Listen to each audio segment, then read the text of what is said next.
This Inside Check will involve spoilers for Campaign 1, Campaign 2 and Campaign 3, and all of the Legend of Vox Machina Season 1 and Season 2. So if you're not up to date, go watch everything Critical Role has ever made and come back later.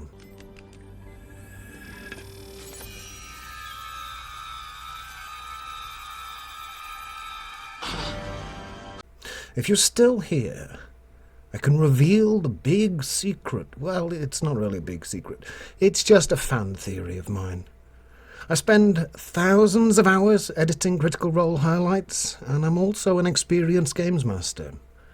Like all of you, I'm often trying to work things out, deducing what I can from years of narrative delivery, and with an editor's eye for detail, noticing the slight nuances of facial expressions. But as mentioned in my other Insight video, Matt is really hard to read. However, that's not to say, over time, with a good awareness of all of Campaign 1, 2 and 3, it's possible to see other signs and from that deduce a theory. The theory involves Campaign 3 of Critical Role. I think Matt has designed the narrative to tie up all the loose ends from Campaign 1 and Campaign 2. An Avengers Endgame style showdown with a BBEG, where we get to see Bell's Hells meet up with Vox Machina and the Mighty Nine to save Exandria once and for all. Well, until the next time it needs saving. Is that everyone? What, you wanted more? Matt always said he didn't want too many links from Campaign 1 and 2. But now we know in hindsight that's not entirely true. We had this guy. Travel safe, friends. Stay alive. No. And we had Keyleth's mum. What? Come on. My mom? Yeah! Oh my god! My mom? No fucking way! It's not Keelan's mom! But also recently he admitted this at Comic-Con. Look, I'm very rarely does a GM have a position where they have multiple campaigns in the same world over time to where you get to kind of cross over threads between campaigns. It's something I've dreamt of since high school. Now that I have the opportunity to do so, you're damn right I'm going to do it.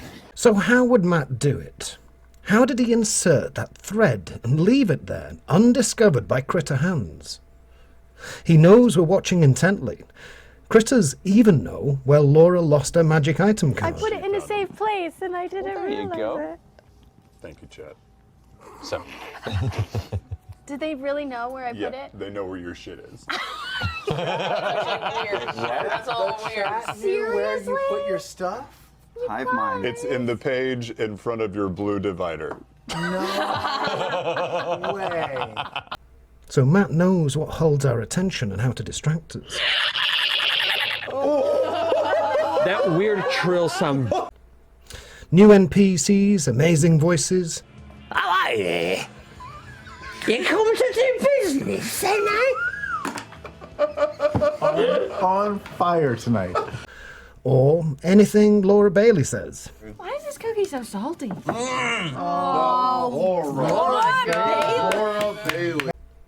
So despite all critters having advantage, proficiency and bless on our insight check, the weave of narrative Matt conjures has a far higher DC than we can achieve.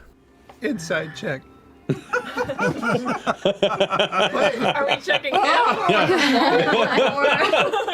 Yes. Go ahead and roll. For he knew Critical Role was a success by the time he put this plan into motion. So as he said at Comic-Con recently, what did it feel like to pull off a plot 7 years in the making? You talked a little bit about that, but you're still kind of in the process, right? still in the process. How do you manage the feelings and the tactics of sewing all of those pieces together into a big, beautiful tapestry?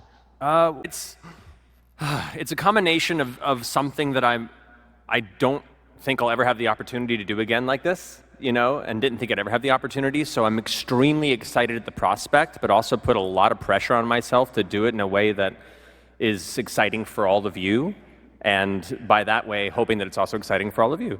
And you know, that's kind of the core of everything. Is I'm not trying to make these stories for you guys. Sorry, I'm making them for them, and then hopefully you like it too.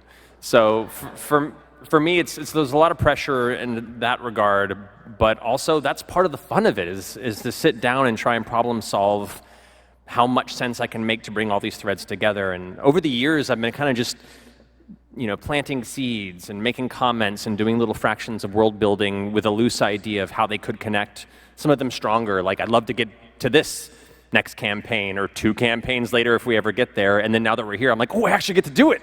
I get to actually open this, time capsule that I set 6-7 years ago and connect it with this thing. So I'm very excited, and I'm very nervous. Episode 112 is 3 episodes from the end of Campaign 1, and Matt already knew that Jester was going to be Laura's character in Campaign 2. In fact, Jester and Ford even appeared in Grog's one-shot, so this was collectively known amongst all of them. Greenish skinned, some kind of like large lower teeth and a hood and a cloak, stands up and starts to turn towards you. And he's like, what the fuck?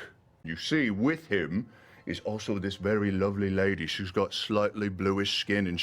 So, I think he was trying to insert the Traveller plot thread, which we would see very soon in Campaign 2, without actually alerting Critters or the cast. That he was laying seeds for later harvest. How do you get that past tens of thousands of people watching live and millions more on YouTube? Misdirection. What the eyes see and the ears hear, the mind believes. You disguise it. You mask it with another bit of news, something that will grab the attention of everyone at the table and everyone at home, completely overshadowing the plot seed you want to lay. Like this. I wish to strangle you till death. He's into autoerotic asphyxiation? Oh, amazing! Oh my god! Wait, Grog, I'm sorry. Come again. Everyone recalls this scene. The cast, crew, and Critters. Barely anyone recalls the first clause. I'll help you under 2 conditions. 1, should you go back and defeat this wannabe god thing you speak of, and all is well and you're heroes and you have all of this influence and money and everything's grand, we can discuss maybe creating a doorway for me. That's fine. Back and forth passage. I'll come visit and see what strangeness your world seems to have whenever I like. Now, what if this doorway, made by Vox Machina for Artie, is the reason Ludinus is able to do this kind of weirdness? Strikes. All the incarnations just into this frenzy. The earth elemental form cracks, and then what was once shale and pebble becomes red, blood scattering on the ground. As Keyleth lies, kind of frozen, eyes wide. Odahan goes for like a heart strike, and there's a dark flash in the air. And you see where Odahan's blade was. Instead, you see a cloak of feathers. What? Fuck, what the hell? Black raven feathers. Wait, put on the bingo. Put on the bingo. Is Vax on there? You see a masked figure with long... Shut the fuck up, man! Shut up! No fucking way!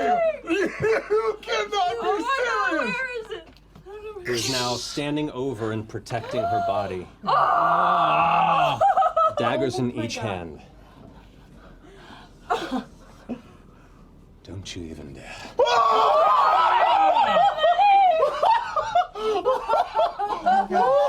Oh god. Oh god.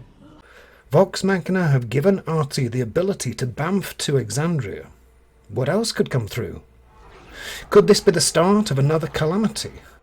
Outside, you hear... Oh, dude, no! The fireworks extravaganza has begun!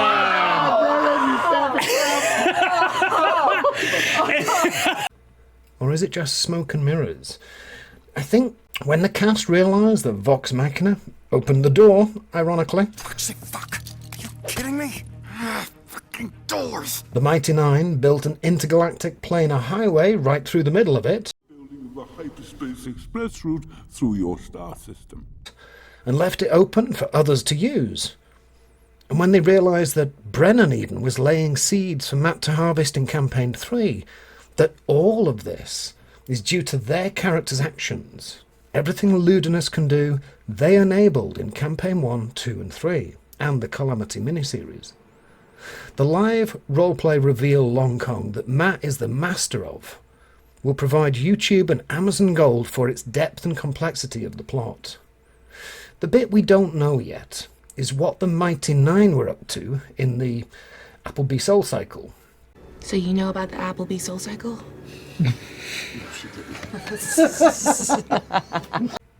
But imagine if Ford is the champion of the Wild Mother. Pray for something to save them to whatever gods are nearby. And that prayer will be answered because you'll show up. That's how it works. That's what a champion is. And now has the mark of Zahir. Do you embrace the shadow or climb the peak of the mountain? You give me a fucking choice here? Oh no! It's a choose your own adventure. Come on, man. Shadow or mountain? Don't think about staying Gonna climb. climb. I choose to climb the mountain.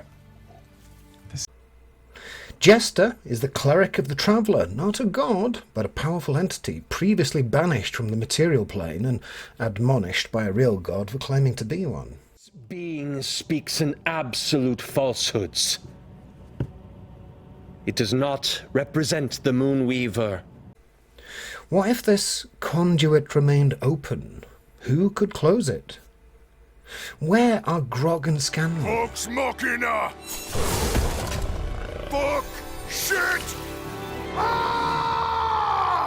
Ford and Jester, and maybe we will find out in the London live show, which we did manage to get a ticket for way back at the back, and I'll try my hardest to insight check Matt Mercer live, and we'll maybe discover his tell, finally be able to come up with some idea of where all the threads come together.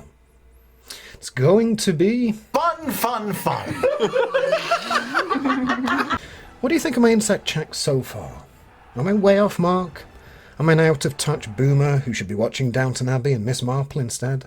Go on, let rip. This is the internet. I'm not bothered.